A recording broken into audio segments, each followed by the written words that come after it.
আজকের রেসিপি মশলা পাপড়ি, চা কিংবা কফির সঙ্গে পরিবেশন করতে পারো, কিংবা পাপড়ি চাটও হিসাবে পরিবেশন করতে পারো, আর স্টোর করে রেখে দাও। এখানে মুগ ডাল দানা দানা করে বেটে নিয়েছি, ভিজিয়ে রেখেছিলাম। তারপর 1/3 কাপ সুজি, জিরে, কালো জিরে, জোয়াইন, পরিমাণ মতো নুন, হিং দিয়ে দিলাম, খুব টেস্ট হবে।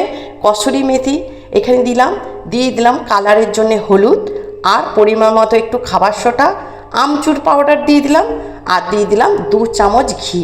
খুব টেস্ট হবে, বিশ্বাস করো। ভালো করে মেখে ময়দা দিলাম, ডোটা রেডি করে রেখে দিলাম।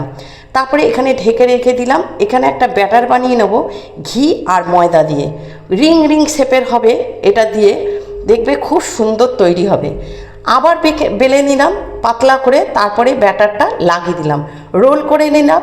রোল করার জন্য রিং রিং শেপ হবে। এরকম করে কাট করে নিয়ে ফুটো ফুটো করে দিলাম। তেল গরম হয়ে গেছে, এক এক করে সব ভেজে নিলাম।